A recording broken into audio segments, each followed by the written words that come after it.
God is fake news. There, I said it. In America, we have a population who believes everything except facts. They trust the Bible, but not biologists. They trust a Bronze Age manuscript, but not peer-reviewed data. They trust a snake that talks, but not a doctor with a mask.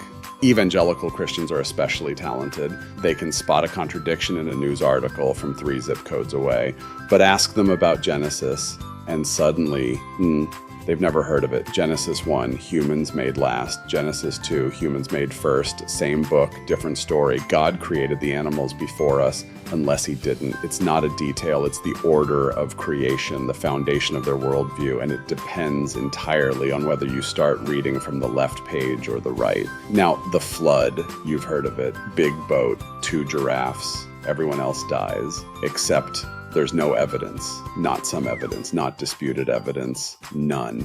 The kind of none that archaeologists write books about. Same with the Exodus. We allegedly had millions of people wandering the desert for 40 years, left no trace, not a shoe, not a scroll, not even a campsite marshmallow stick. The Egyptians, who documented everything, including bad dreams, somehow missed the part where their slaves all walked out singing, but sure, that definitely happened the same way Bigfoot definitely uses Venmo. Let's talk about the resurrection, because death is usually permanent, unless you're Jesus. Then you just walk it off. And the evidence, well, no one actually saw it. None of the gospel writers were there. They were more like groupies writing fan fiction decades after the concert, and they couldn't agree on the set list. Matthew, earthquake, angel, dramatic lighting. Mark, tomb already open. Luke, 2 glowing men. John, just Mary, quietly hallucinating. 4 gospels, 4 different versions, 1 very confused corpse. But remember,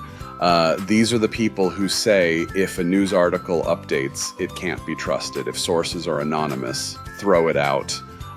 If a story contradicts itself, fake news. So let's keep playing. How did Judas die? Matthew says he hanged himself. Acts says he tripped in a field and exploded. Quite a range. Either he's a ninja with C4 intestines, or one of those stories is, you guessed it, fake news. Let's try God's visibility. Exodus 33:20.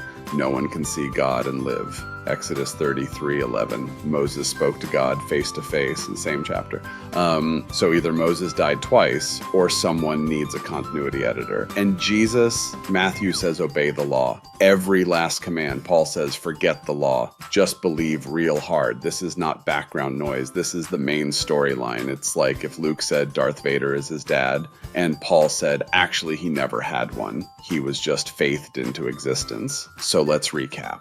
The Bible has contradictions, anonymous sources, 0 physical evidence, stories written long after the fact, and accounts that don't match. That's not a holy book. That's a Facebook post with footnotes. So if we're applying the same rules evangelicals use to judge CNN, then God's a headline that never happened, a claim without a source, a lie that got shared too many times to delete. God is fake news. Thanks for watching. See you next time.